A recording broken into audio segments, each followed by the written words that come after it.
Hello there! Welcome back to Jennie Designs with Paper. Thank you for stopping by my channel today.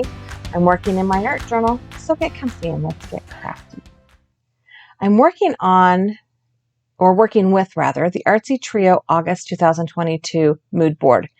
And I was drawn all over the place with this. I didn't really know where to go.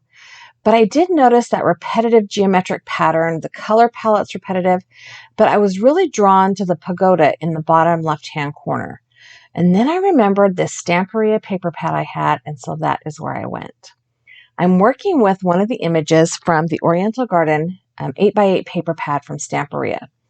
And my plan is to go ahead and cut this woman out, and then I will pick a background for it. I've also gone ahead and cut out a couple of pagodas, a couple different sizes, with my Cricut machine. Once I have this woman fussy cut around her, I'm going to pick a paper from the paper pad to go ahead and serve as the background of my art journal page.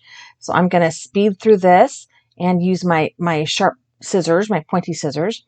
One good rule of thumb when fussy cutting is to turn the paper, not the scissors, because then you can see what you're doing. Also on this page was a little sentiment that I decided to go ahead and keep, and that will be the sentiment for my art journal page. So now that I have trimmed her out, I'm kind of flipping through my the pattern paper pad. Wow, that was a lot of weird words. Pattern paper pad. And I'm not exactly sure where I want to go with this. Like, I really low-key love that red pattern paper. It was for sure my first choice. I did go back through and look at some of the others because I also kind of have seen images where the Oriental gardens with pagodas often have both green area and water area. So I thought maybe I would go there. But I ended up using this red paper, and it is an 8x8 pad of paper. And my art journal page is about 8.5 by 5.5. So technically there's enough square inches of paper. I've just got to figure out how to cut it down to make it fit. So originally I cut it into 4x4 squares, and that was not going to work either. So then I went with these 4x2-inch squares, and that kind of fits into that geometric pattern that plays in a couple of the images on the mood board.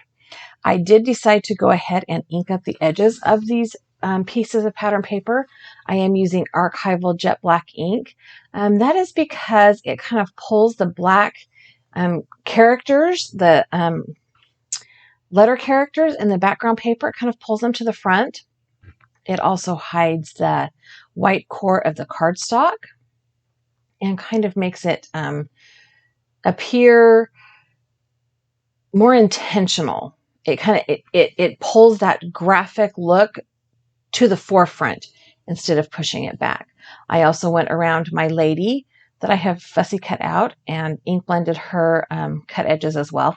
And I will be cutting off that bottom right-hand corner of that image.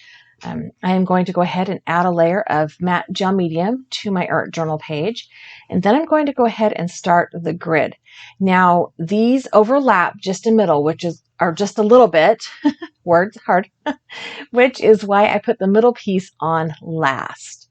Also the same with the little gap in the center. I also filled that in last so that it looked a little bit more intentional. I kind of feel like it's got a little bit of a barnwood look going on, but we're going to ignore that, okay? Those last two strips I ended up cutting into 2x2-inch squares. And that is because laying them the other direction, the characters were going in the wrong direction, and that was bugging my happiness. So now I need to figure out, first of all, how much of this woman I'm going to end up cutting off and which size of pagoda I want to add to my page. This is just, I cut it with my Cricut machine. I don't know what the name of it is. I just searched pagoda. So I like how this is looking with the shorter pagoda.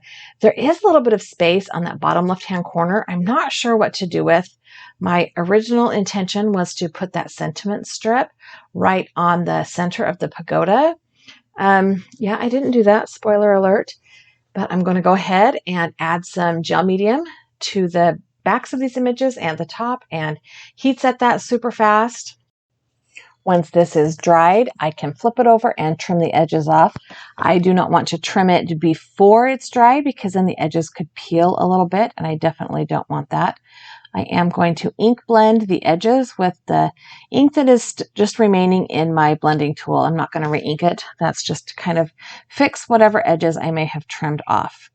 Now, to fill up that bottom left-hand corner, I went back through the paper pad and I found this paper with tags on it. And I chose 2 tags that were opposite the background. So they are green and kind of a beige color.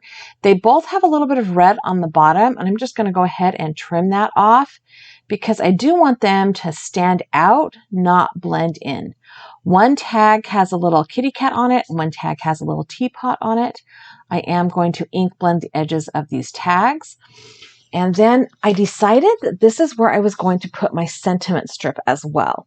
I know initially when I was laying things out, I had kind of put that sentiment right in the middle of that pagoda, but I like it here on my tags. I feel like that adds to that rule of 3s or that cluster of 3s. I did go back and forth about whether or not I wanted to add some of that red background paper behind it, but I opted to just leave it as is and apply these down to the bottom left-hand part of my page with some gel medium. And my brush picked up a ton of gel medium, so there's a lot. I did pull out a used up gift card to kind of flatten those pieces of paper down because there is a lot behind them now. There's a lot of seams behind them now. I'm going to go ahead and dry that off. I did want to add some dimension to the woman. I felt like she blended in a little bit too much with her kimono, like there wasn't enough dimension between her and her clothing. So I grabbed kind of a apricot colored watercolor pencil, and as I was blending that out with my water brush, I did not really care for the shadow it was creating. So then I went and grabbed like a medium gray, and I'm only adding shadow to her hairline, to her jawline, and to the edge of her kimono so that it looks just a bit more dimensional, so that she stands out just a little bit more. And I felt like she was kind of fading into her clothing there. Okay, so now that my front is dried off, I am going to adhere this black polka dotted paper to the back of my art journal page. When I started the Artsytrio prompts back last fall, I did that on the first page, and by golly, I have just kept it up. You know, I am a creature of habit. If it looked good on that day, it's going to look good on all the rest of the days. I am using my ATG gun, double-sided adhesive, to adhere this down because I'm over the wet medium mostly, and because it's easy. I don't need it to be non-porous. I don't need it to be... The double-sided adhesive works just fine. I'm going to smooth that on nice and firm pressure to make sure the edges are all taped down. I did run that tape runner right along the edges of my paper. I am going to trim that with my Fiskars paper trimmer. And on the right-hand side, I did trim it off just a little bit. I noticed that it wasn't quite straight. So I just took this opportunity to straighten that page out a little bit. And yeah, it turned out really... I love how this page turned out. And to be honest, I did not know, my brain did not know what to focus on when I first saw this mood board. I was not sure if I wanted to go with the color scheme, which very obviously I did not. The water and beach idea, the florals, but my eye really kind of landed on that bottom left-hand corner on that pagoda. And then I remembered this paper pad. I did get some of that geometric in there with the way I stacked my background paper. I am going to go ahead and adhere the mood board to the back of my art journal page. I did go ahead and date that off camera. I forgot to do that before I shut my camera off, but I do want to remember when I did this art journal page. So here is my art journal page. I hope you enjoyed this process. It was a rather quick video. And for, you know, when things come together, they really just do go together. I struggled with this one for a bit, but once it finally started coming together, it really did come together. And you can see that dimension was kind of perfect, just enough touch. The quote is, "It is in the spring when the rebirth of life begins." So there you go. Thank you so much for stopping by my channel today. I hope you enjoyed this video. I have added a couple of other videos here for you to watch, as well as a subscribe button. If you have not yet subscribed to my channel, I would love it if you did so, and I hope you have a really great day.